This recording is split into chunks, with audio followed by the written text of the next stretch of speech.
is Alex. I'm lead programmer here at the Philosophical Research Society. It's so lovely to see you here tonight. Who's here at PRS for the first time tonight? Okay, a good handful of people. Let me tell you a bit about the space, because this is a perfectly suited event for this space. So the Philosophical Research Society is in its 91st year here. You're right on time of your first time. It was founded in 1934 by a man named Manly Palmer Hall, who's a Canadian-born comparative spirituality and philosophy scholar, author, lecturer, and a philosopher in his own right. He dedicated his life to bringing spiritualities and the beliefs of spiritualities, mythos from around the world, archetypes from around the world to the West, for folks to learn about, lay out in front of them, and see all the similarities between them, see all the differences, connect the dots, and forge their own spiritual paths non-denominationally to find what truth resonated for them. As a 501c3 arts nonprofit now, we do something very similar with the arts. We do a still broad selection of classes, lectures, and workshops in the esoteric arts, in spirituality, metaphysics, and philosophy.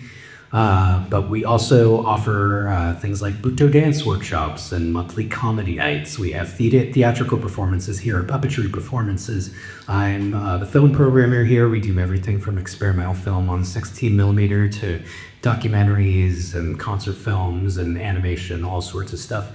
So if you haven't been here before, please pick up a calendar, join our mailing list, follow us where you follow folks, and we hope to see you back here again. But this program tonight is a perfect synergy between the spiritual and artistic, and Benjamin, every time he's here, is so aligned with the spirit of this place, so we're so glad to have you back tonight. Who was here last night for Benjamin's Buckminster Fuller lecture? Excellent. Well, last night was the kickoff of our philosophy and design series. So if you're here tonight, I have a feeling you'll be interested in the other events as well. So I'm just going to speak about them briefly before welcoming Benjamin back on stage. On next Wednesday, the 30th, we are celebrating incredible mid-century architect John Lowder. We'll be showing the documentary The Spirit in Architecture, as well as a panel with a number of architects and folks from the John Lowder Foundation. Tickets are going actually very fast for that, so if you're interested, I would recommend grabbing one.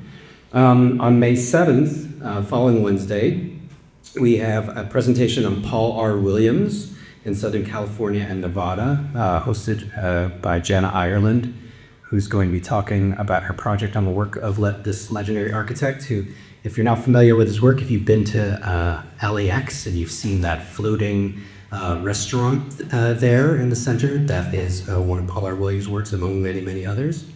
We just listed tickets today for our very special event with Nadir Khalili from Cal Earth, son of, Dastan Khalili from Cal Earth. Nadir is his father, late father. Dastan will be speaking about Nadir's work and the influence of Rumi's poetry on his father's earth architecture work. It's called Earth Turns to Gold. It's going to be very exciting. It's in our historic library. It houses over 30,000 rare books. So good way to get in there too. On the 21st, second to last event in this series, we are doing an event on Helen Lufang's Space Age LA. Helen Lufang is responsible for designing, among many other things, some incredible mid-century LA cafes and diners. She's the architect behind Pans and Norms and a bunch of other spaces. And so John English, architect historian, will be here to talk about Helen Lufang. And then just confirmed and not yet even listed, we are doing a fundraiser both for this auditorium and for the Eames House, which suffered extensive smoke damage, luckily survived, but quite a bit of smoke damage from the Palisades fire.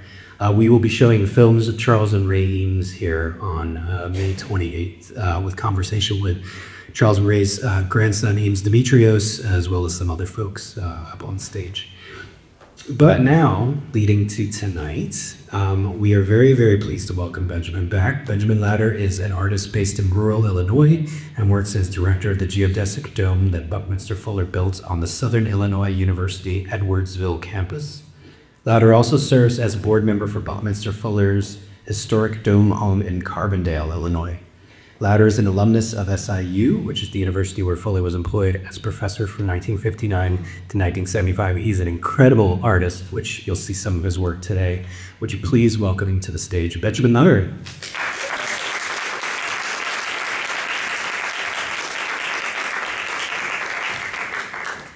Thank you so much. It's good to see so many geometry fans here in Los Angeles. It's exciting. This is the distilled essence of the coolest people in the area, I assume. Yeah, it's good to see you all. I'm into Buckminster Fuller, sacred geometry, ancient wisdom traditions, architecture, mid-century modernism. So this talk, sacred geometry is the through line, but it's going to touch all of those different topics. And that little trailer that they played here before I started talking about the Emerald edition of the Secret Teachings of All Ages is very exciting. That was my introduction to PRS, like many people's, picking up the Secret Teachings of All Ages and reading it and rereading it, and then getting it on audio and listening to it while I worked on hard, and while I mowed, and while I did any other menial task, that I could listen to something until it's just saturated in my bone marrow now. So, and it was good to see in the trailer a couple different times the Tree of Life diagram from Kabbalah was present, on the pages, and they were leafing through them. And this slide that's up on the screen here right now is kind of the intersectionality of all these things. It's ancient wisdom tradition of the chopra total. It's made out of reclaimed wood that I tore down barns to build our home in central Illinois. And this is some of the 2x12 floor joists that I used to frame the house out of. That it used to be the floor joist of a flour mill on the Mississippi River.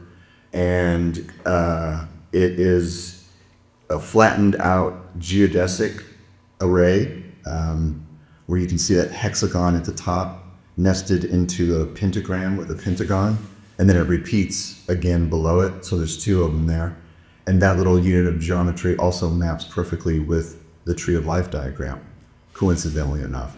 So a lot of what I'm into is kind of distilled into that piece. This is getting exhibited down at Art Basel Miami, which I was fortunate enough to have Brandon Boyd, the lead singer for Incubus, fall in love with it there. And he bought it and asked, hey, could you install this in my house at Venice? I'm like, sure, I would love to. This was really early into my art practice of deconstructing reclaimed wood and turning it into these geometric assemblages. He says, you should really show out here in Los Angeles. I was like, I would love that. I don't really know anyone. And within 6 months, he had to be a show, and the rest is history. So I'm really grateful for him, as well as Marion Palmer Hall, pulling out here to the West Coast. I've got to meet so many wonderful people, and several of them are here in the audience tonight. And I really appreciate everyone that showed up. But as I said, this geodesic geometry was the inspiration of that triangulation in the practice. And this is that little miniature Earth geodesic dome that Buckminster Fuller built on the campus of Southern Illinois University. The Fuller Dome, Center for Spirituality and Sustainability. And you can see the geodesic lattice there on top of the rectilinear building. And we just had a really cool, auspicious, fun 5-day series of programs in this dome on the 90th day of the year, and it straddles the 90th meridian. So we chose the 90th day on the 90th meridian and reactivated several of Bucky's really transformative concepts, like the World Peace Game, World Resource Simulation Center. It was a really wonderful occasion. Some of the folks who were in attendance for that day are here in the audience tonight. But yeah. But Bucky came to his geodesic dome patent in 1954 by modeling, finding out what shapes work in the universe. And if you do that practice, you're going to end up finding out that these are the shapes. And they're the 5 Platonic solids that many of us are familiar with: a tetrahedron, a cube, octahedron, dodecahedron, and icosahedron. The icosahedron was particularly important for Bucky as a bit of sacred geometry, in that all geodesic domes are bloated icosahedrons. They are increased the triangulation, and they add triangulation to the point that it actually becomes a sphere. But it was really the tetrahedron that was the most important shape for his legacy. He felt like that was the primary building block of universe, because it's really the first bit of geometry that creates and encloses space and defines a little piece of space separate from the rest of the universe. So that can, be a space for, the mineral kingdom to inhabit. That can be the beginnings of a space for a soul to inhabit. That can provide a container for self to emerge, consciousness to emerge. So it really has a lot of depth, and it's also a very strong and stable shape for building. But that's how it kind of aligns with this idea of sacred geometry. And then, it's these repeated patterns that are on a galactic scale all the way down to a microscopic scale, repeated forms and patterns. And many of these shapes are built off of what's called a phi ratio, or the golden mean, the golden section. It's been used throughout architecture and art for thousands of years because it works, because nature uses it to build. And a lot of these Platonic solids, as they're called, are built out of phi ratios. So this is an example of Bucky's 1954 geodesic dome pattern, a little illustration of how the icosahedron there can be bloated and turned into a spherical geodesic sphere. This is a more complete drawing of his 1954 patent application. And you can see the pentagon emerging there at the top. You see that lattice of triangulation is built off of a pentagon, a central pentagon there in the middle with 5 surrounding it. And they rotate around that central hub at 72 degrees, which is an auspicious number throughout sacred geometry and wisdom traditions. In Judaism, there's 72 names of God. In Christianity, Jesus sent out 72 different disciples to spread the word, and on and on. It also shows up in the precession of the equinoxes, in that the axial rotation of the Earth moves through the houses of the zodiac by 1 degree every 72 years. So these are a set of numbers and proportions that get attributed with this label sacred geometry, because it shows up throughout the structure, throughout metaphysical, physical, material, and wisdom traditions. So it's in the geodesic dome pattern. But as I said, this is Bucky's favorite shape. This is the primary building block of all material growth structures, a tetrahedron. It is 4 equilateral triangles, in that each face of the triangle, as if you remember from our elementary geometry class, each corner is 60 degrees of an equilateral, and all triangles, 3 corners, add up to 180 degrees. So with 4 faces, this is a 720 degree object, or a polyhedron. And if you remember, 72 to, with a 0 line at 720, that number shows up again in the number of degrees inside of this sacred geometric shape. Another way that Bucky liked to express his geometry was through a concept that he called the closest packing of spheres. And if you attach the centers of each of those spheres, it creates all the different Platonic solids. The closest packing of spheres is also echoed by cellular division. So on a certain level in our development, we were closely packed spheres that echoed the sacred geometry of the Platonic solids. We've all been aspects of sacred geometry, and continue to be, actually. Now this is probably too small to read, but trust me, he uses a formula to reduce all 5 Platonic solids as well as his geodesic dome lattice to 720 degrees of angles. So each one of them is derived from his favorite shape, the tetrahedron. And again, that 720 degrees is going to be echoed throughout this talk, and 72. Interestingly enough, an LA art critic who's a close friend, Sheena Nice-Dambro, was at the talk last night, and I was sharing these numbers as well, 72, and all the inside angles of a triangle is 180 degrees, and if you subtract 72 from 180, you get 108, which in faith traditions in the East is also a sacred number. It's the spiritual number, or the number of attainment or completion. And she went home and she was watching a show called Enclave, I think. But it could be, it seems like it's about a conclave. Like, now that we've lost the Pope on Easter, it's a conclave to figure out who's going to replace him. But I think the show was called Enclave. And she sent me, or was it Conclave? Oh, she was a typo. I thought it was a typo. She said, "Oh my God, I can't believe this. The number of votes that the Pope in this needed was 72."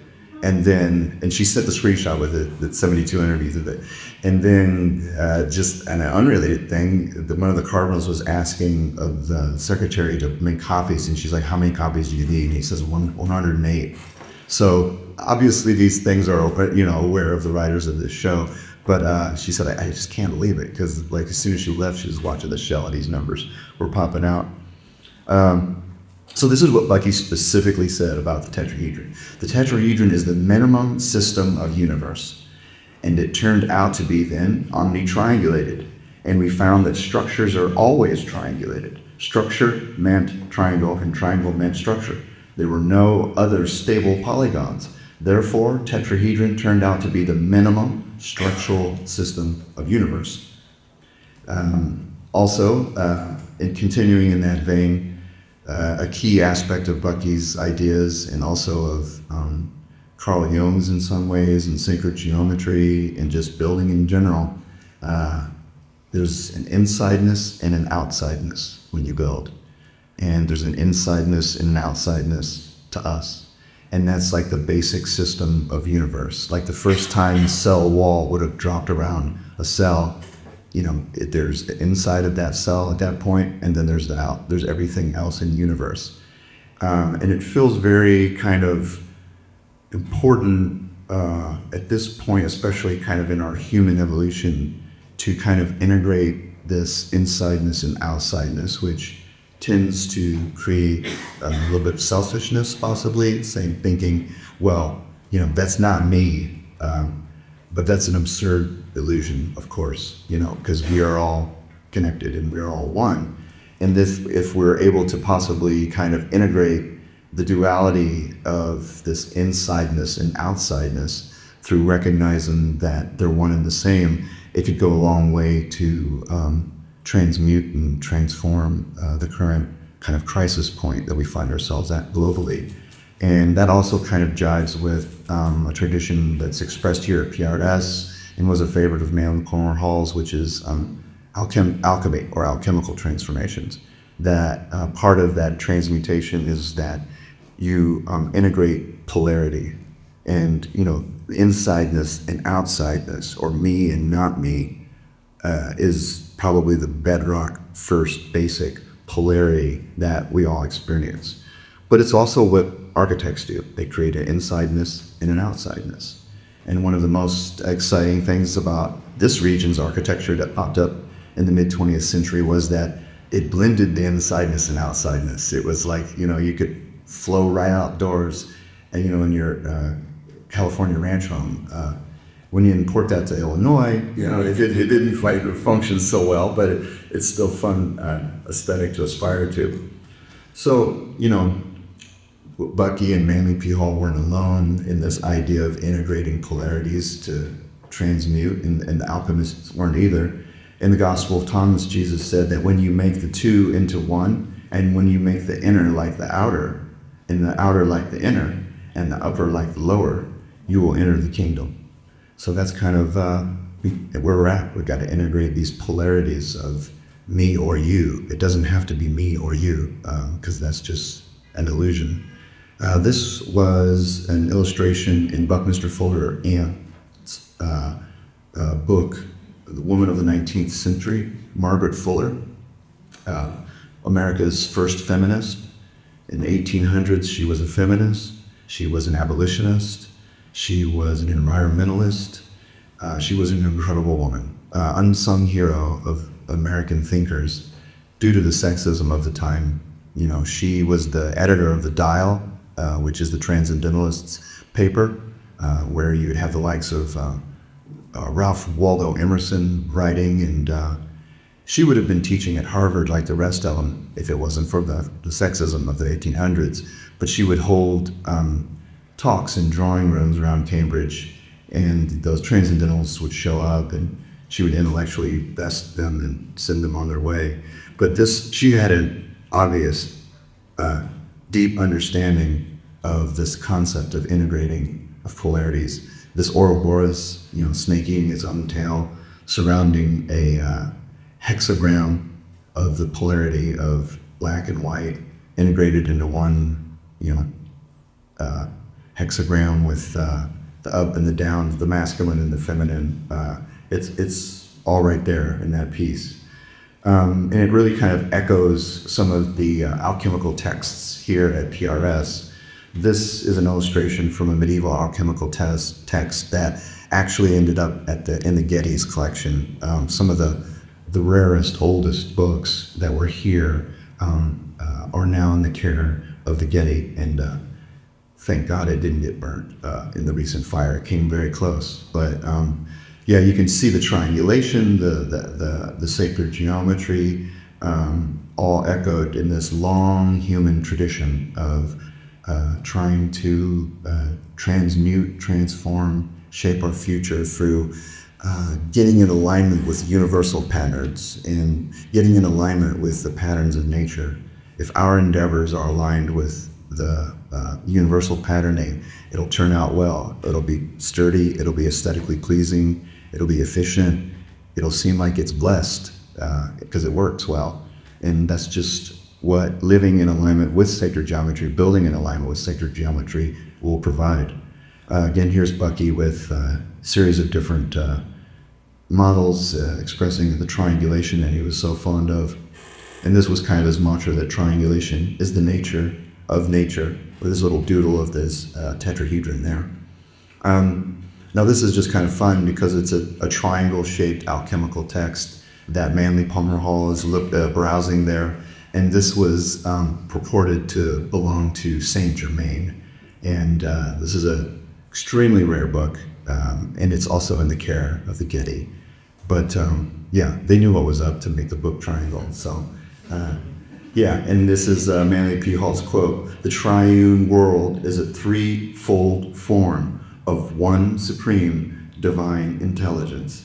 So, through marinating in all these kind of things and building a house out of reclaimed lumber and getting, really into Buckminster Fuller's legacy, I have to admit that I was kind of boring a lot of the people in my life with this information, as it's not for everybody, not everybody has the, when you see people kind of backing away, maybe even yawning a little bit, like, oh God, I gotta find out a new way of sharing and communicating this. And I've always been an artist or a creative person, so I kind of took the energy and excitement for these topics and embedded it into an art-making practice that is, of course, centered around triangles. And I had been working in commercial art and advertising, and that's a good way for a creative, artistic person to, pay the bills. And but after a while, after 15 years, it felt like I was giving away my personal magic or talent to people whom I didn't even necessarily want to see succeed. Yeah, I kind of, in a personally symbolic way, in the process of tearing down buildings to build our house, I found a lot of old metal signs, metal vintage advertising, that, was quaint old messages and fun patina. And I thought, like, I kept it and thought, well, maybe I'll hang this in the house when it's done. But, it was like, I don't even drink the soda. Like, why would I have a billboard size thing, drink, and, smoke these cigarettes or whatever. And it just kind of laid around. One of the pieces of advertising that I used to think was the most cute or clever was a knee-high cola sign, and it had a bottle that was at the knee height of a woman's leg, and it was from the 1940s probably. So it was pretty racy, you're showing this woman's leg, and it says, "Take a good look," and then the small print said, "At the bottle." So I thought, that's cute, fun advertising from a bygone age. And my wife was working as a pharmaceutical sales representative, and I intellectually knew that objectification was bad. But if you know anything about pharmaceutical sales reps, it's that their job is to be attractive people who doctors would like to have coffee with and bring lunches to. And if they want to keep having coffee and lunches with these people, they need to write their drug, or else they'll have to move on to the next person. So it's a really toxic sales relationship. It's bad. And unfortunately, at some point, a doctor kind of got obsessed with my wife and forced the issue after hours, tried to force himself on her. And she had to physically fight him off. And she didn't tell me about it for a long time. And it was showing up though in her life that she was holding something inside. Her posture was different. She was kind of her posture looked like she was guarding her heart or guarding herself. And her head was stooped down, and it made like a little vertebra stick out on her neck. And she was going to a doctor's appointment, and I said, "Oh, hey, ask them about that vertebra that sticks out when your posture gets bad." She hated when I talked about this. She was like, "Just stop it, leave me alone. I don't want to," And as she was leaving, I looked it up to try to find out which number to tell her. And the Chinese medicine came up and chart, with the vertebrae correlated with different disease states. And the one that popped out on her neck was associated with her thyroid. And then, come to find out, she had gotten thyroid cancer. And it's all connected to not communicating and your thyroid's right here on your vocal cords, and not sharing, and not, I shouldn't even talk about this stuff because it gets me in my feelings a little bit too much, but she was holding that. And I got so angry that knee-high cola sign all of a sudden looked like some sort of message in our society that was leading to something like my wife being objectified to the point that she's a living, walking sales tool for a pharmaceutical company who doesn't have the same complete, feelings as the rest of us, and that you could just force yourself on if you wanted. And I was having a lot of unhealthy kind of thoughts about how I wanted to seek revenge on this doctor. So I was like, okay, I have to have an outlet for this. And so I just destroyed all this advertising. I started cutting it up.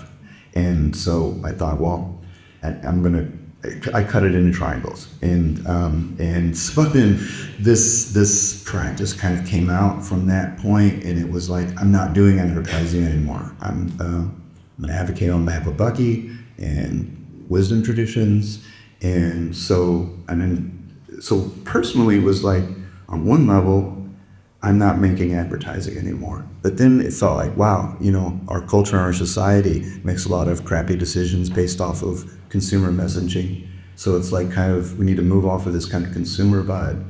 And then it, by degrees, it's like, wow, advertising really adopts a lot of what wisdom traditions would have used, like a mantra in the place for a slogan and a kind of a repeated song, that was all part of how we shift our human beings' minds through these tools that our ancestors used to use in reference to nature. Well, that has all become hokey superstition, but the advertisers know that that's how people make decisions. not necessarily on data, but on emotional appeals.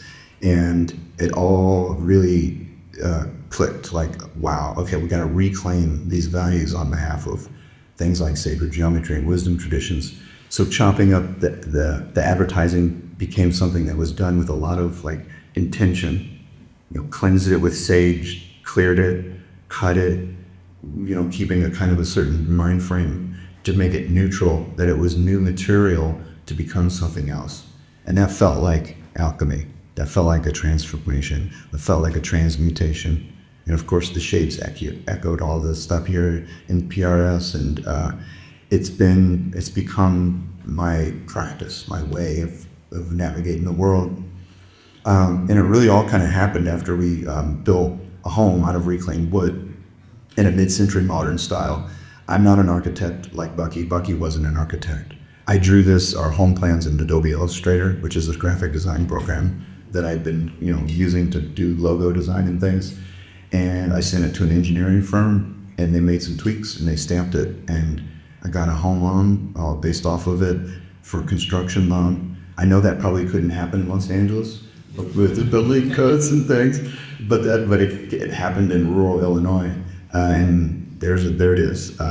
It's recycled steel and reclaimed wood, and it's aligned with seasonal sun angles to heat and cool itself naturally. This is what it looks like from the inside looking out over some Illinois farm ground. But this is how it works, and this is the geometry of the sun angles that you can get in alignment with. In architecture, these ideas are called passive solar design. I really don't like that name very much.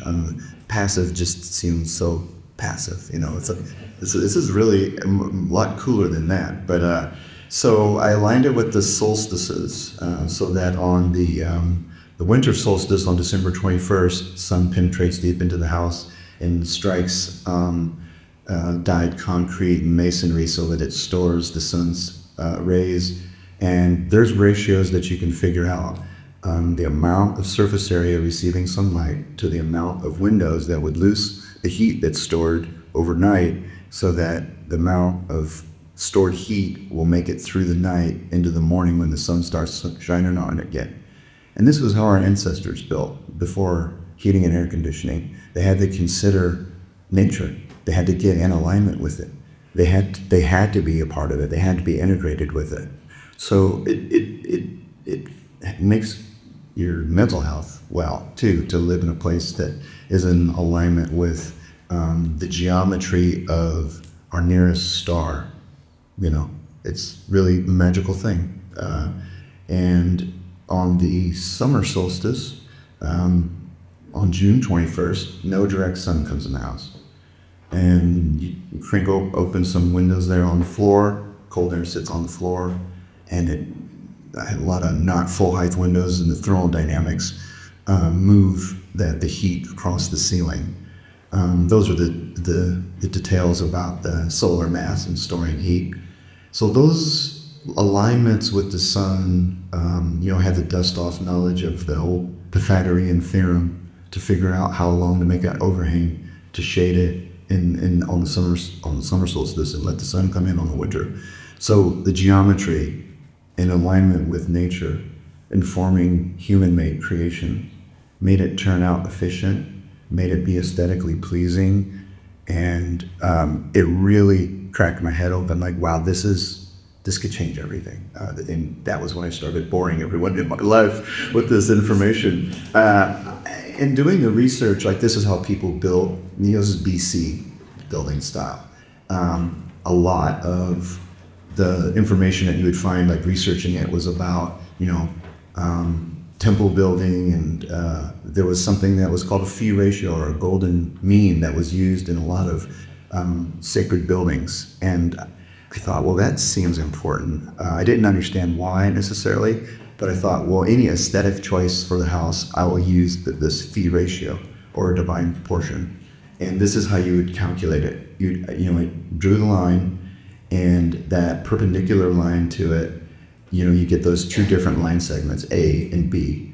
And you've got the phi ratio, the divine proportion, when if you divide A with a shorter line into B and get that irrational number of 1.618, goes on and on and on without repeating. Then the whole line, the A plus B, if you divide B into it, you get the same number. That's how nature grows.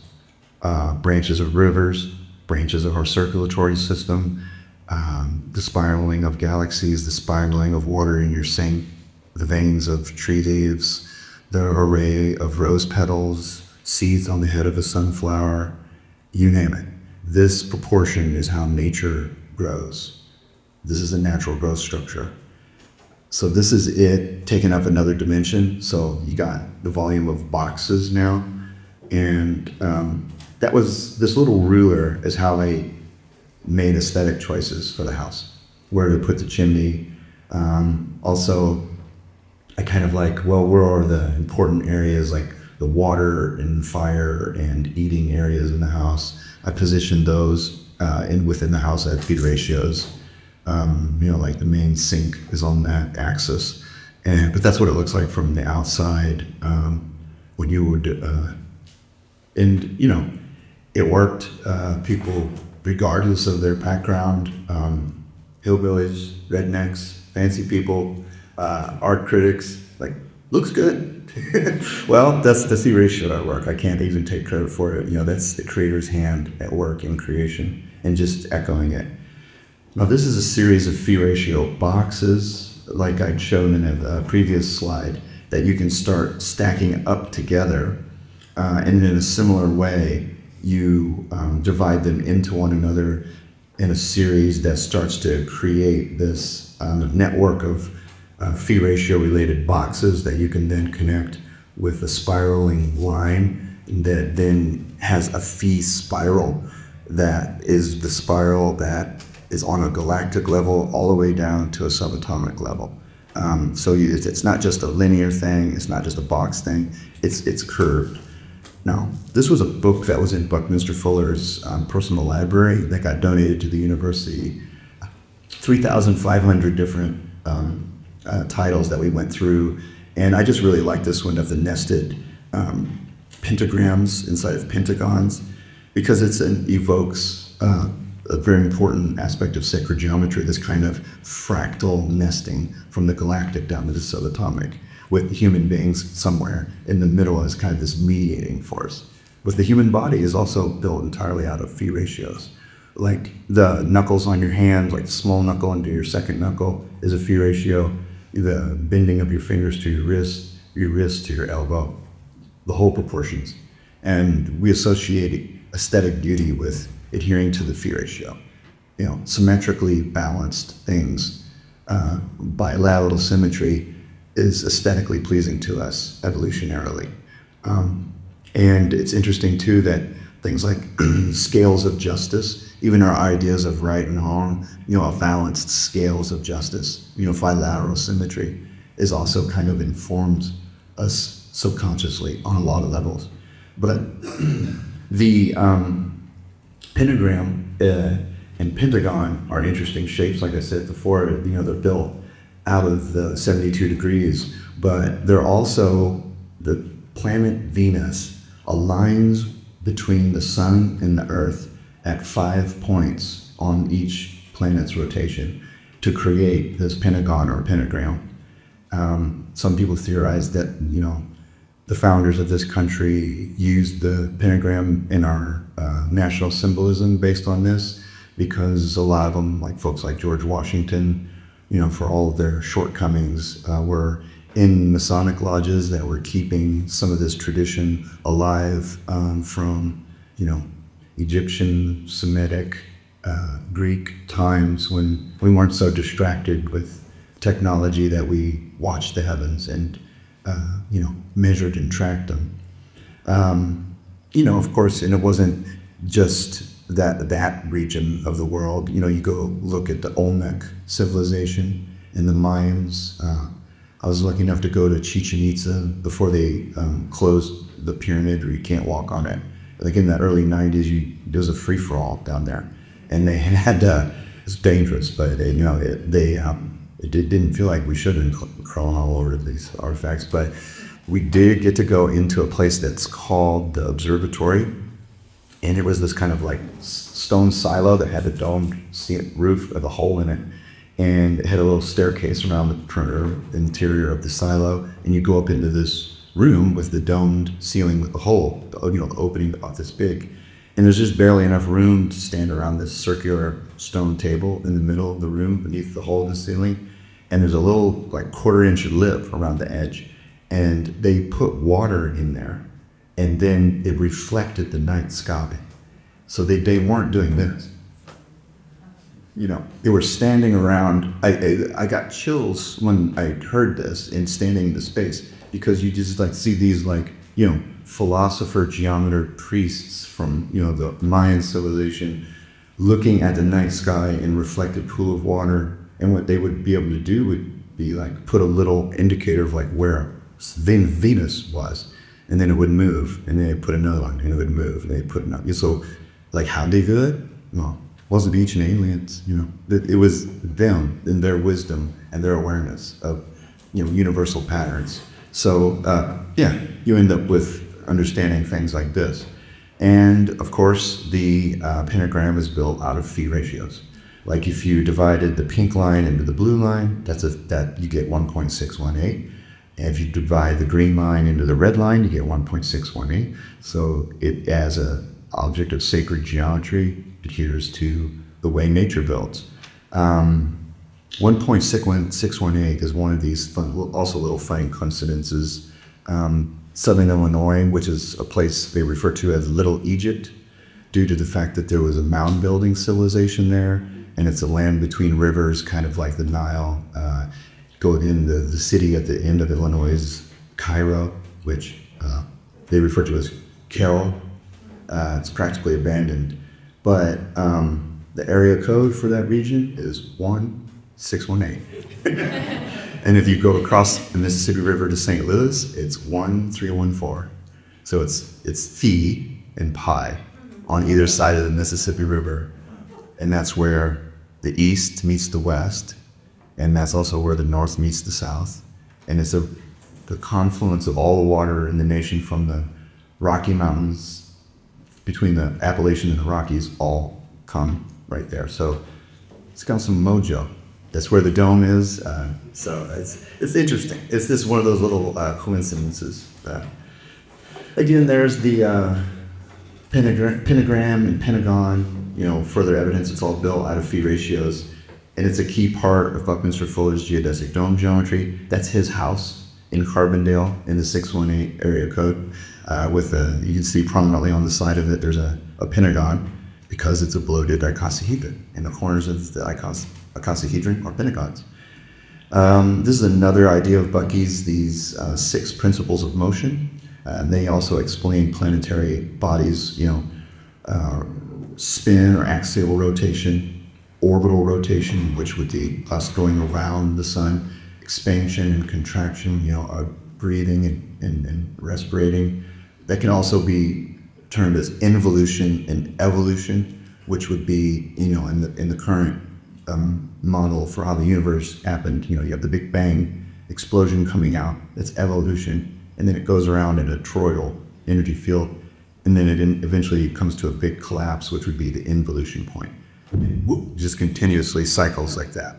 So that's another aspect of that. So torque is a twist to the top, twist away from the bottom. And then the inside outing, which someone none other than Jesus said, we have to make the inside like the outside in order to enter the kingdom of heaven. And then precession is a little bit obscure, which that is a energy event happening in one direction with an unintended consequence at a 90-degree angle to it.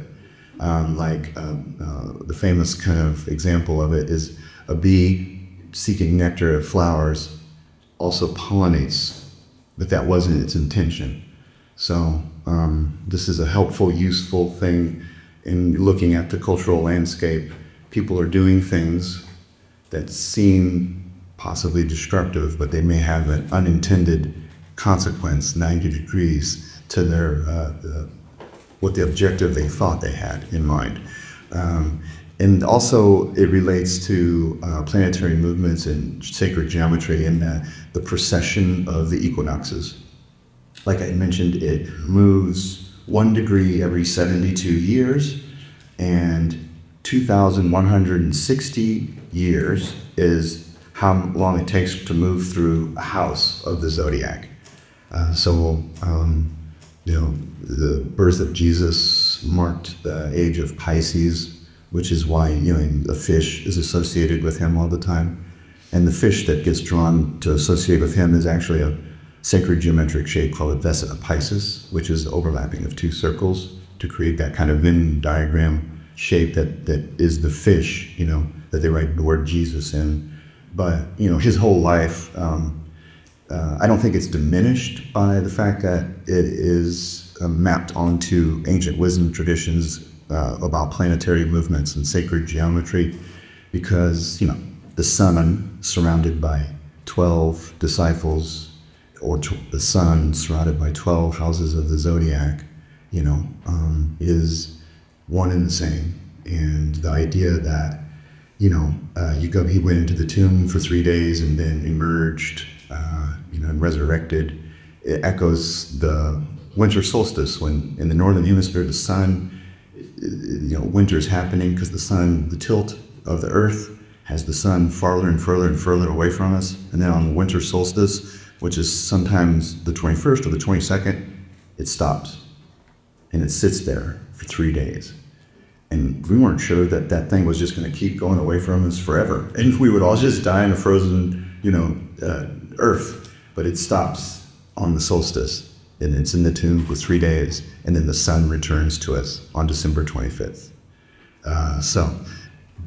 That's ways of mapping this information onto anthropomorphized, possibly human historic people who adhere to an archetype, of a Messiah or whatever, end up getting in alignment with these things. And the precession of the equinoxes is one of them. So now people debate, we went into the age of Aquarius, or it's the dawning of the age of Aquarius, I've heard people say. But that's a different age when, moves more towards creative, integrative, cooperative, feminine era.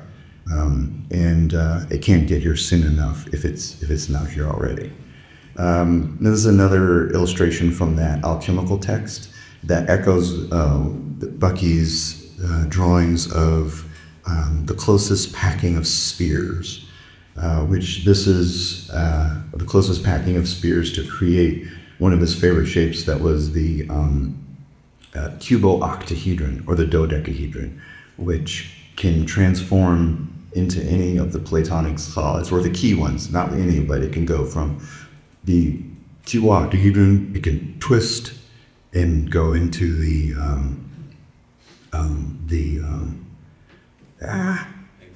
icosahedron, thank you so much, and then to the octahedron, then to the tetrahedron. So it's a pretty special shape. And this idea of closest packing of spears echoes our cellular development in utero. So, it seems like our whole process of development in the womb kind of like is a shorthand for human evolution. And at this stage, it would have been probably relatively soon after the Big Bang, when elemental particles are just kind of like bonding with each other, and the bonds that they form are in the most stable patterns, and those stable patterns are sacred geometric patterns. So we are built out of sacred geometry from the jump, and that pattern and that energy field is still with us as adults. And it's important for us to remember that. Again, this illustrations Bucky created about the closest packing of spears, and that shape there, that's the linear shape. Beside the spheres is his vector equilibrium, or cubo-octahedron shape that can transform through icosahedron, octahedron, tetrahedron. Again, this is a little other iteration of that shape, and it's there. It's nested inside of one of our earliest in the womb versions of ourselves. And this is what Bucky had to say about the vector equilibrium, is the 0 point for happenings or non-happenings. It is the empty theater and empty circus, empty universe ready to accommodate any act and any audience. Because it is this geometric glass that can literally become all material creation, can emerge from it. And it also echoes this shape, which is a torus, which is our current best guess for the shape of the material universe at the largest scale that we would inhabit, we'd be inside of. See where it touches there in the center would be that single point from which the Big Bang emerges, and that would shoot out from the bottom, and you would travel around the edges of the surface of this object and then come back in the top to the big collapse, back down to that single point. So it's just continuously cycling like that. And it provides the illusion of time, like our location on the surface of that object makes us know what time we're in, where we are relative to the big expansion or the big collapse. And currently, since science says that everything is moving away from each other at a constant rate, and eventually it'll get to a point at the meridian of this object, and it'll all start to come back towards each other, and it'll collapse in on and be that single point again. Well, the single point is there now. The expansion is there now, present in this moment.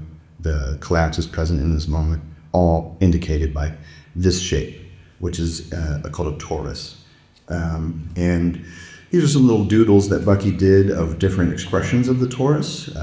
The shape of the apples, a torus, trees, tornadoes, the electromagnetic field around the planet, emanating out of the heart of the planet, is a toroidal energy field, magnets, and the mushroom cloud of the nuclear bomb adheres to a torus, a toroidal energy field. This is the Earth's magnetic field. It's like a cross-section of that torus. It goes around the entire planet, of course, in this pattern. But if you cut it in half, that's what it would look like. And it also is speculated that the entire galaxies are actually nested inside of a torus shape as well. And as this is what it would look like as the energy is fluctuating across the surface of it, or creating the illusion of linear time as you're traveling across the surface of this recycling, ever regenerative, what Bucky would have said is the 0 point for all happenings in the universe. Our heart actually emits a toroidal electromagnetic energy field around our body. So, as we develop, as all organic growth develops, the invisible part is most likely a toroidal energy field that accounts for the bilateral symmetry and is currently coming out of our heart right now, inserting, going about this in this fashion. I picture it coming in the top of your head to the heart and then out the bottom continuously in that way. Here it is showing how like an apple adheres to the toroidal energy field. I like this because it's interesting. If you cut the apple across the middle, then you end up with its seeds in a pentagram array, which is another one of these shapes like throughout natural creation.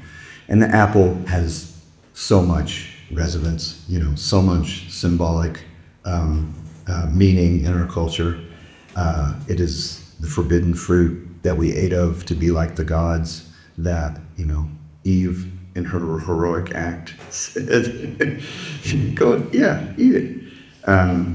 It inspired this art piece where I encased the apple phone in a medieval rendering of Adam and Eve with the bite out of it, because that is really, that step led to where we're at. This complete immersion in technology, in moving away from paradise, moving away from the garden, and it would be nice to be able to try to get back, find our way back, take a little break from screen now and then, immerse yourself in nature. But I thought that was a fun, resonant way to express it. Now here's a toroidal energy field with a phi spiral mapped on top of it. This was done by a brilliant guy named Stan Tenen. And he figured out that this shape, he forged it into a bronze piece that you can see here, that he called it the first hand. And he called this shape the first hand because he figured out that you can make, through putting this shape on your hand, you can make every single glyph or letter of the Hebrew alphabet with this shape through its shadows. So this is what it looks like. Your thumb goes through that spiral. And this is a book that he wrote about it, The Alphabet That Changed the World. And a big part of the wisdom traditions here at PRS, and was found in the Secret Teachings of All Ages, is this unpacking this concept real specifically of what it meant in the Bible that the Word manifested and created the world. And this complete, really a fetishization of that religious tradition with the book and the Word and God the Father, the patriarchal leader, and the Son, and the book and the Word and the Father and the Son and the book and the Word. It's like so fixated on that it's important to pay attention to. And the Book of Formation really specifically goes into how the Hebrew alphabet, beginning with Aleph, emerges and comes forth to create the world. And a lot of people utilize that in magic practices, and it's just fascinating. And whether you believe it or not, once you become aware of it, it's really the underpinning of our current worldview, at least in the Western tradition. So it's something worth taking a look at.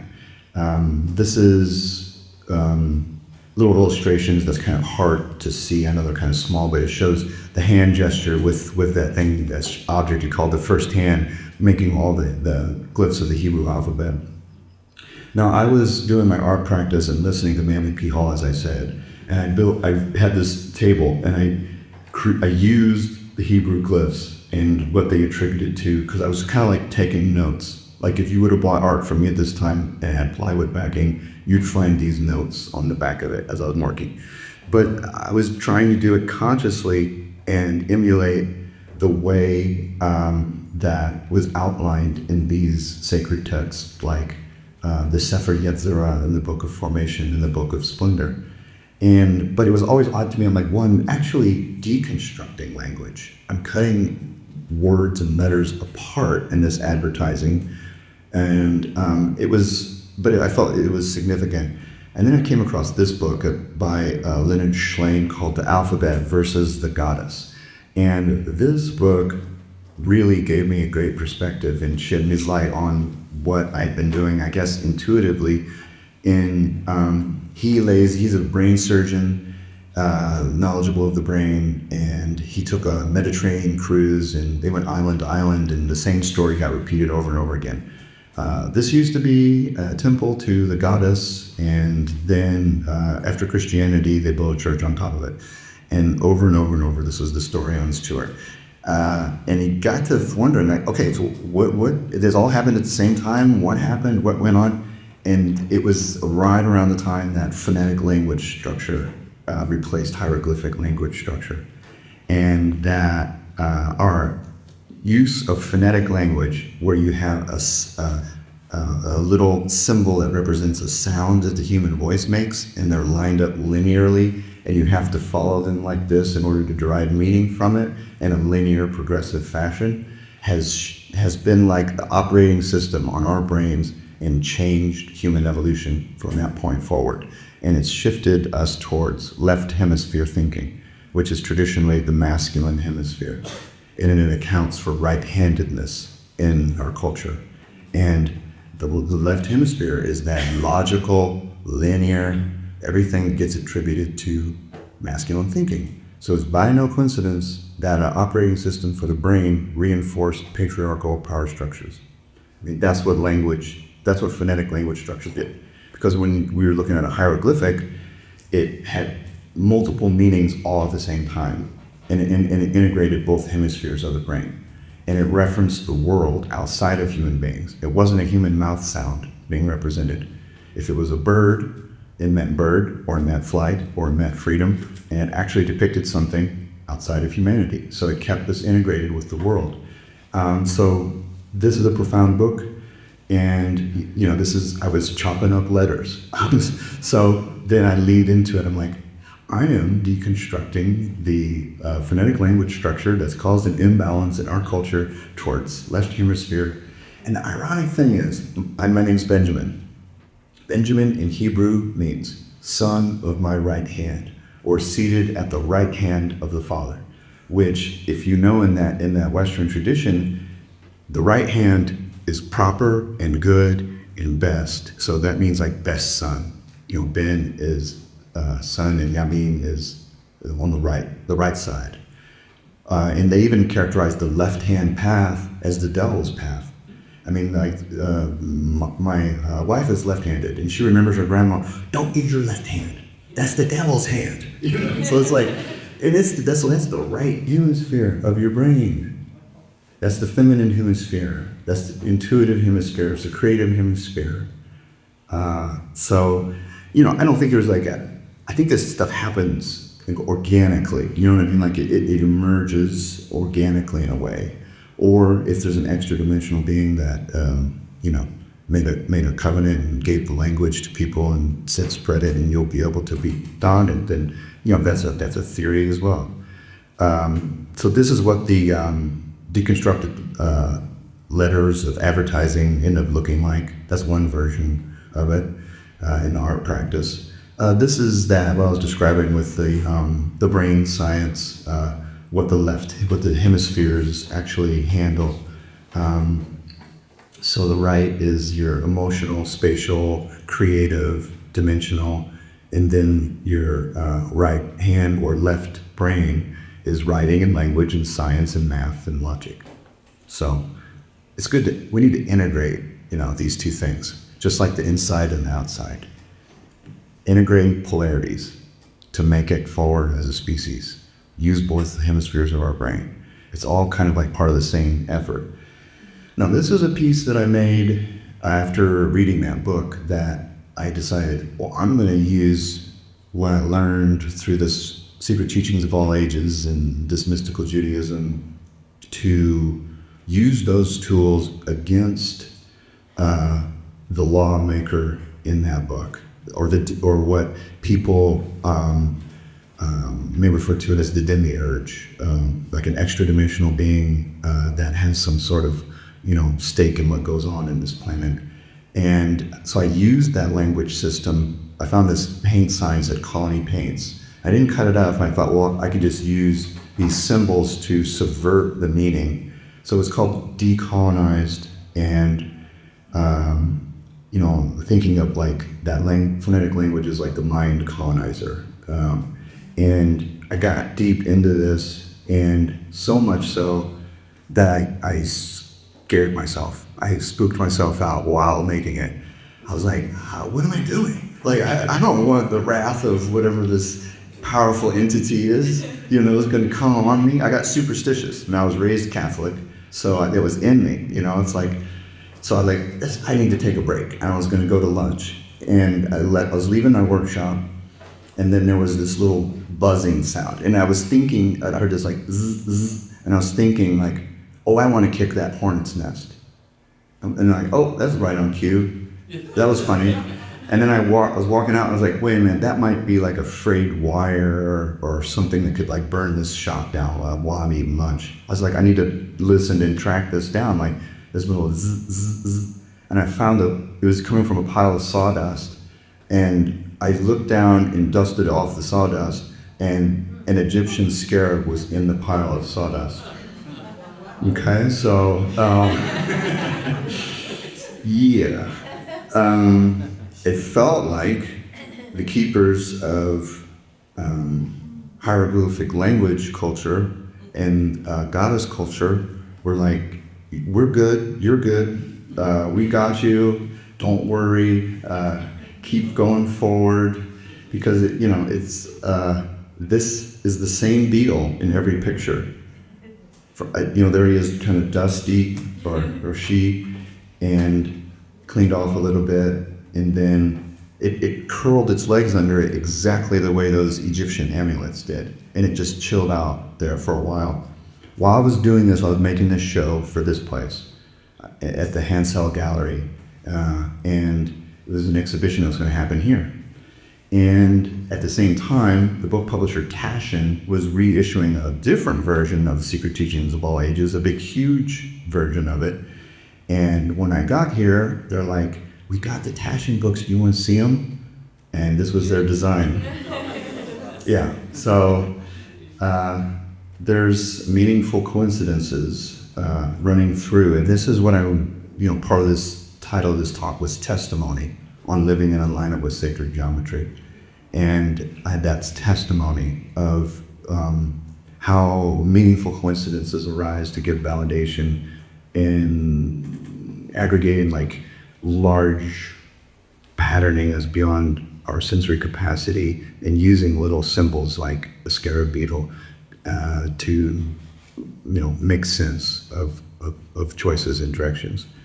So this is the Tree of Life diagram from the Kabbalah, which is also a big part of the Secret Teachings of All Ages. And like I said, that geometry really looked like aspects of the Bucky's geodesic dome geometry to me.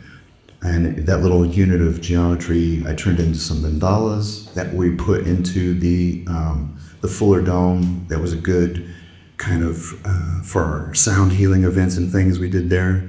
And this is how that hexagon nested inside of the triangles that make a pentagon create the whole turning of the Bucky's geodesic dome lattice.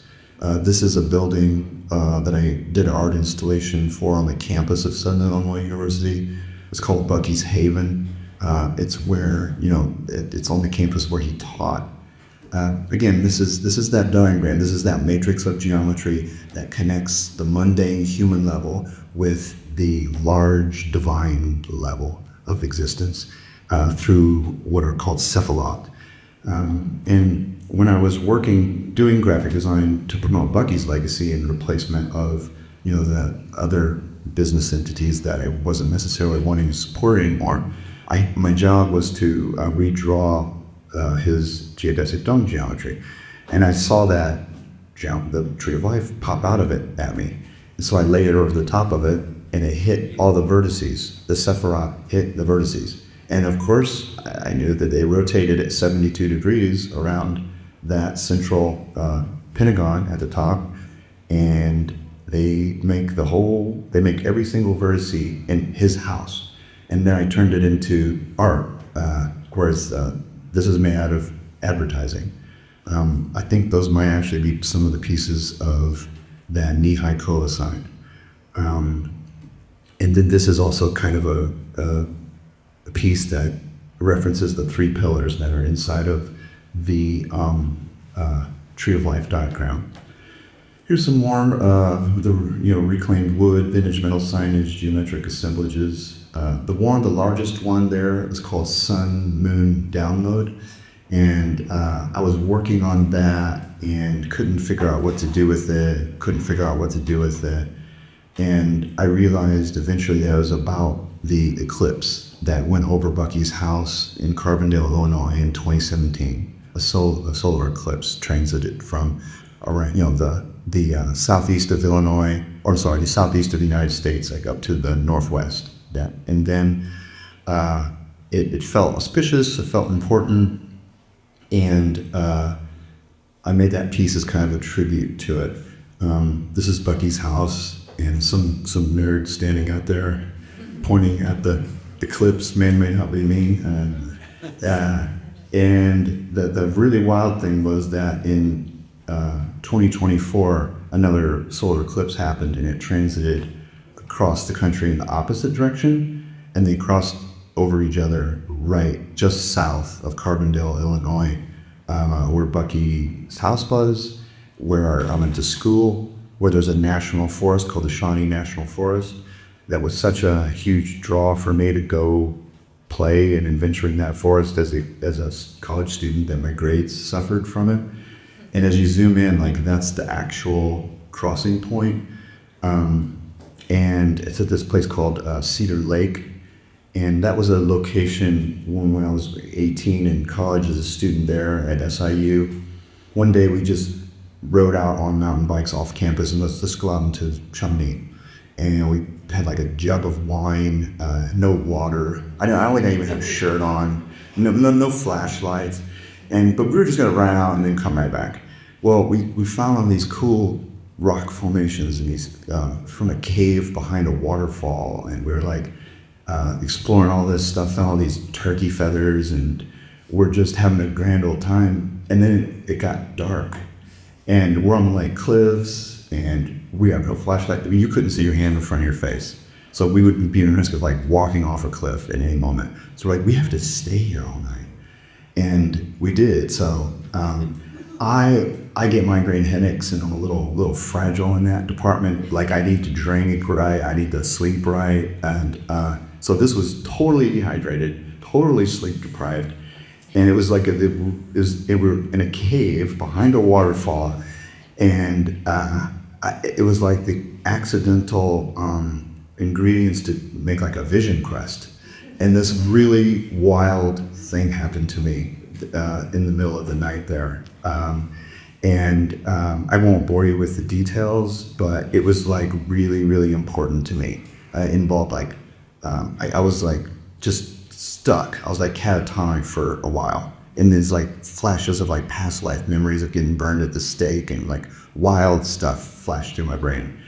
So that was like really started a kind of a seeking and like trying to understand like what did this mean. And so that location like was burned in my memory, and the cave behind the waterfall is on Cedar Lake.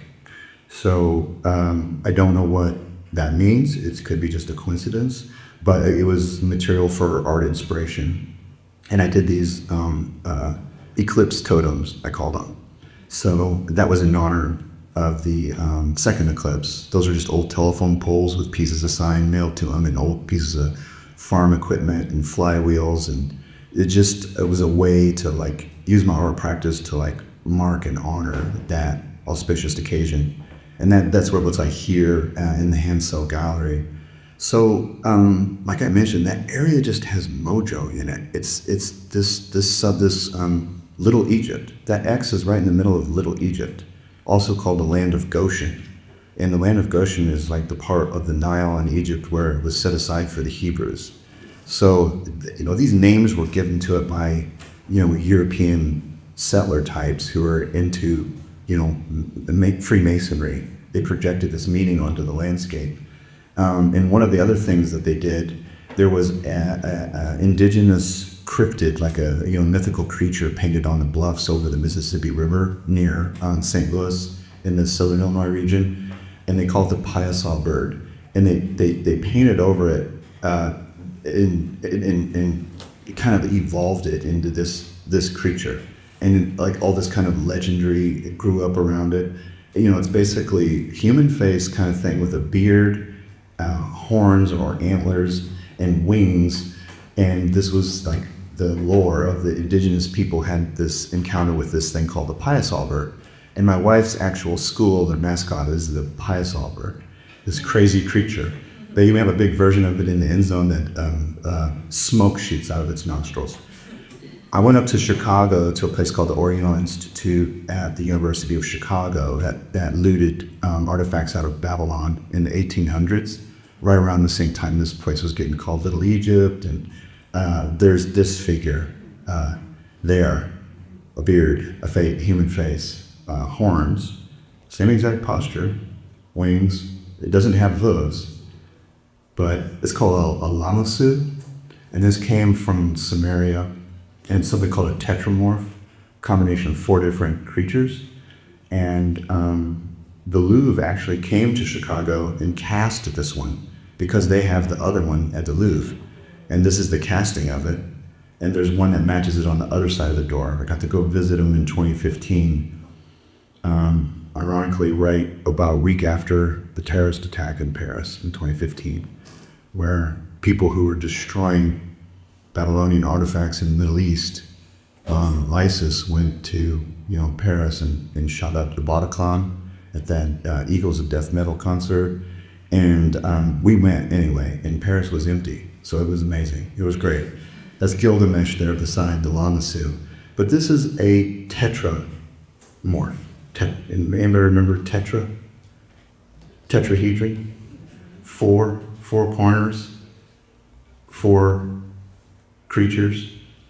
The tetramorphs were the things that pulled the chariot of ascension of Ezekiel's when he went up to heaven.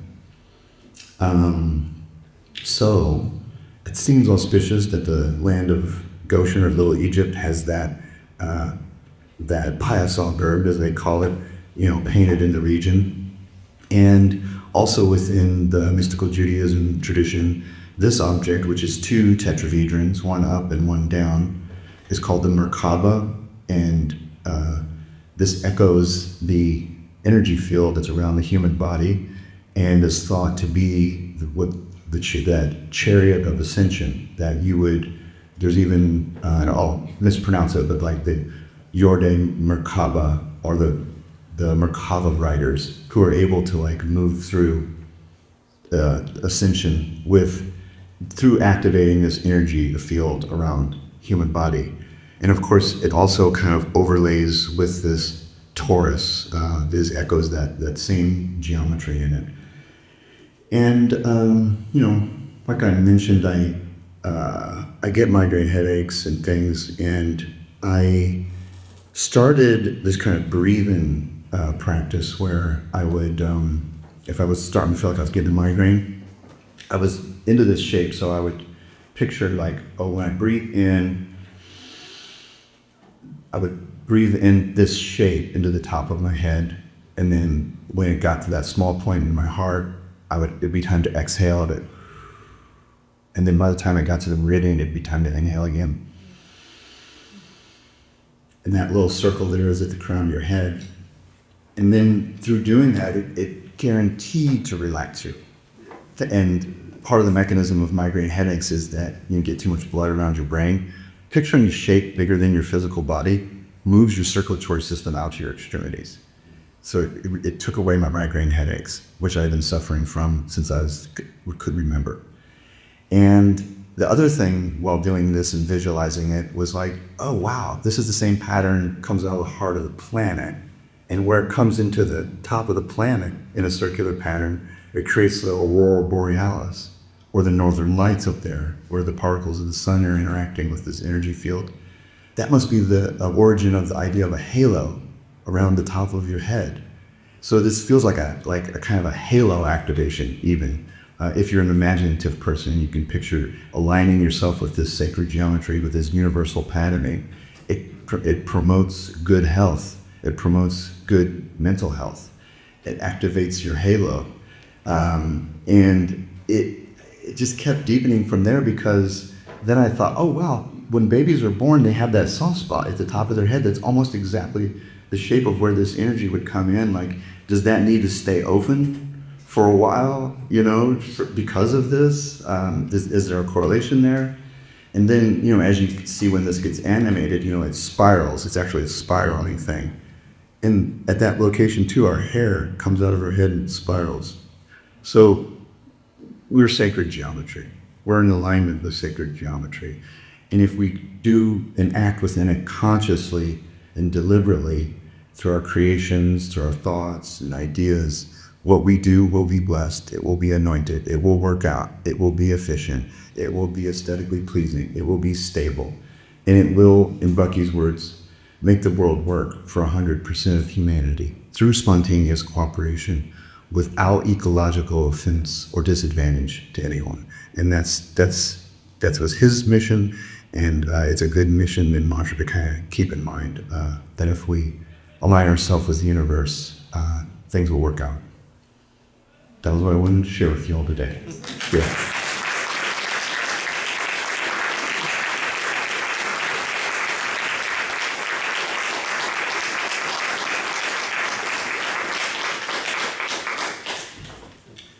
If you got any thoughts or any ideas or any questions, this was a little flyer from the last show I did here. But any observations, ideas, stuff you were wondering about, stuff that resonated, stuff that I got wrong,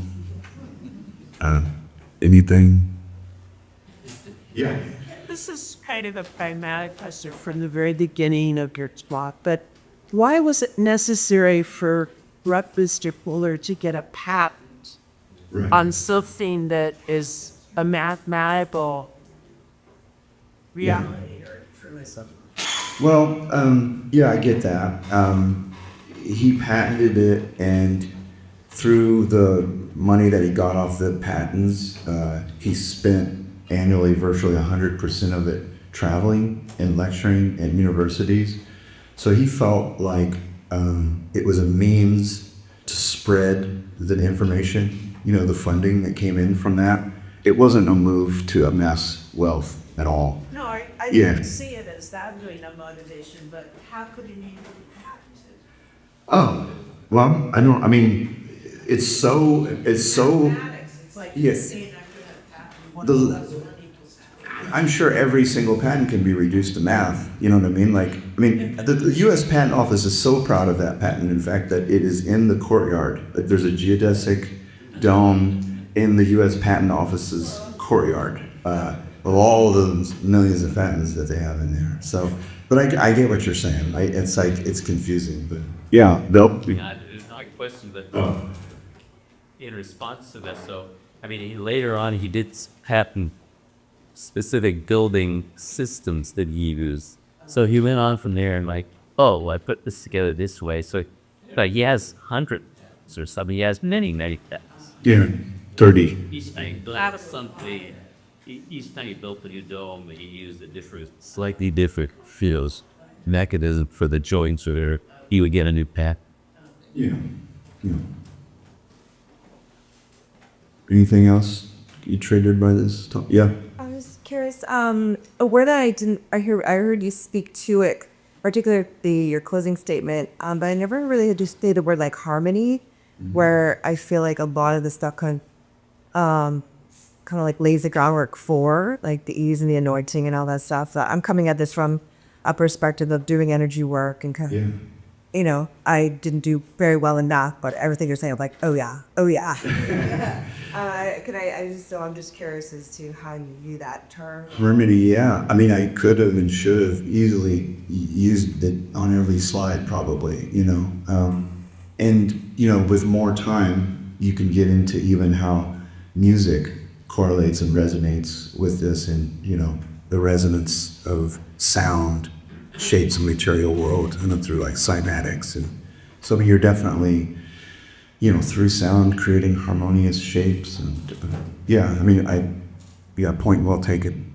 I could easily call it the harmony of sacred geometry. Yeah, living in harmony with the patterns of the universe could just as easily. Yeah. Yeah, I was just thinking, the artist, where's she from again? The Hilma Ops. Yeah. Who was also a mystic, right? Yeah. Stein that Yeah. was very steeped in theosophy and theosophy, which I don't know anything about. But it'd be interesting to see. She wasn't a mathematician, so she was coming out totally different Intuitively, than Bucky. But it'd be interesting, Hilma Clint, check her out if you haven't.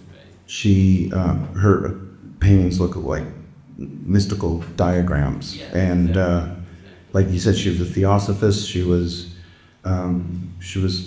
knew Rudolf Steiner, and Rudolf Steiner actually proposed or theorized that the true shape of the Earth is a icosahedron.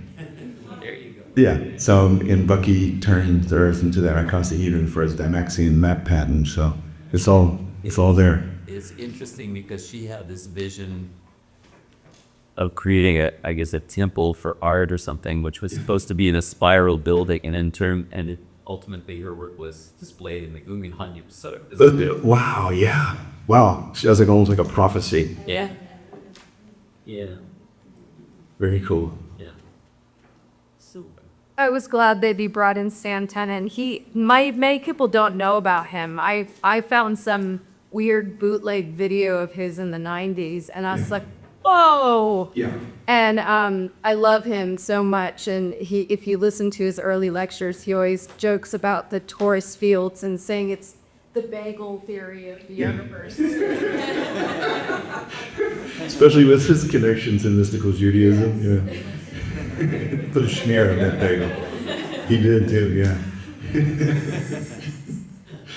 Yeah, Stanton, and that was the guy that come up with that phi spiral thing that you put on your hand to make the entire. He has all those models. Oh my God. Very much like Bucky. Very much, very much. I mean, what he did was so profound. Like, even if the little hand glyph thing is like some sort of odd coincidence that you can do that, he just understood things and patterns on such a profound level. Like, even like the flock behavior of bird flight in relation. It's like, yeah, Stan Tenen is another one of these kind of unsung heroes. He's a cool guy. You mentioned the authors Stan Tenen and Leonard Lane, and I was just wondering if you have any other authors or speakers, specifically in like the Sacred Geometry realm, where you pulled a lot of like information from or inspiration from. Yeah. Well, Mario Livio wrote a book about the phi ratio. He's a mathematician. He leaves out any kind of mystical implications, but it's good grounding information. Mario Livio in the Golden Elder, I think it's called, and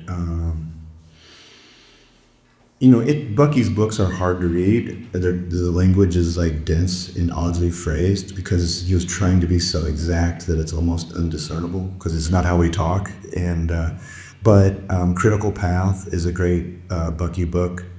I pulled a lot of the information for last night's talk, which is specifically on him, and then tonight's talk from his omnidirectional halo theory essay and his book titled Synergetics. Secret Teachings of All Ages, of course, Manly Palmer Hall. Yeah, that would keep you busy reading up for the rest of your life. Let me know if you understand, because it's hard. It takes repeated readings. Yeah. Anything else? Doug? I heard that some of the motivation for the patents were actually so that somebody else, a corporation or somebody else, wouldn't patent it, and so he couldn't use it anymore. And so he wanted to make sure he had the freedom to use what he created. That makes sense. Yeah, it makes total sense. Yeah. First, could you just clarify again? So these like Platonic solids are considered to be the fundamental unit of like differentiation? Oh, is that sort of?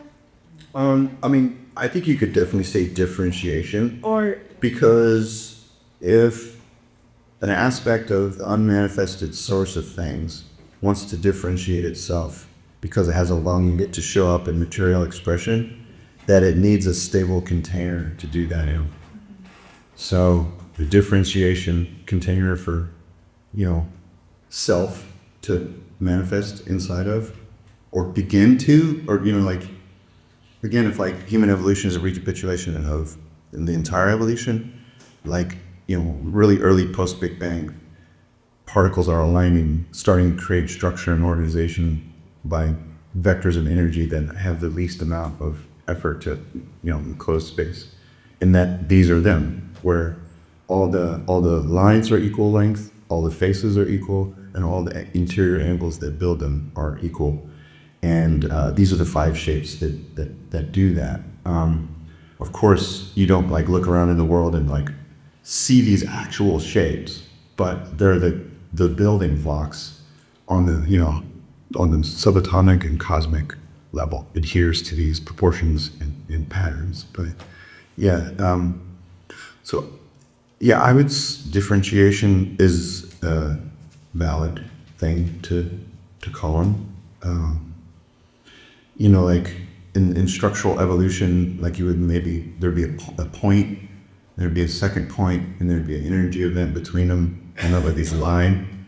And then the third point would be the next step, and so then that would be a triangle. And then the next step would be adding a fourth point, but that would not be a square. That would be the above the triangle as a tetrahedron to shift from one dimension to two dimensions. The fourth point moves it into a three-dimensional object. That was why it was so important to Bucky, because that is the first time that there is an adequate, stable, third-dimensional container for creation to manifest everything else from. Everything's reducible to that. So, yeah, different, yeah.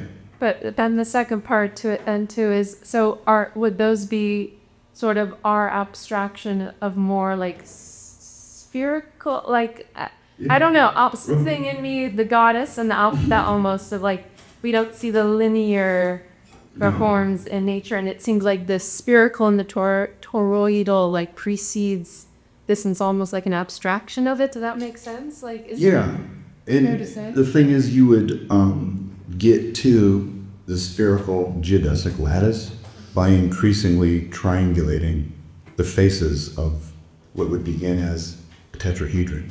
Because, you get up to the icosahedron stage, and then, it can become spherical and round like that. And then, increased in triangulation ends up making it round. So kind of wave particle duality. Yeah, I think that's a good way to describe it. Anyway, got most of my slides here. But I hear you. The building that I work in there is spherical, and it represents Gaia, or Earth, and it's made up of triangles. It's a geodesic lattice. So they're one and the same. Every aspect of material creation could be an abstraction of the unmanifested source, or a mirror reflection. So that's where people kind of get things like the Matrix make so much sense to people, because, in this world, like it's a computer simulation or something like that, because it's like this, that jives, because the material world is a mere reflection or symbolic representation of that grows in relation to whatever it is at the middle of the torus that isn't manifested. That's like, the invisible part that you're just, describing. So, yeah, I agree. It's abstraction. It's but every bit of third dimensional material creation is, if you believe, that there's a Godhead or an unmanifest source of things, or a first cause, or whatever, it's all of that stuff is a reflection of it, or an abstraction of it, I think.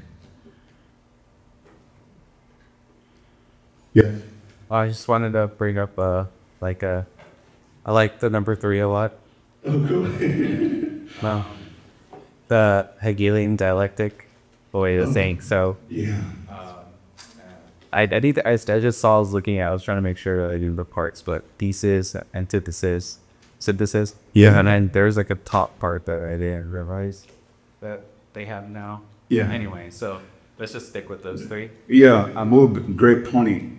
That the triangle is used almost in every single learning modality: psychology, triangulation in relationships. My emphasis was semiotics, which is like a obscure dying branch of communications theory, and they also have a triangle at the center of their. This is three ideas like Hegel, where it's the semiotics is how the human brain attributes meaning to symbol systems.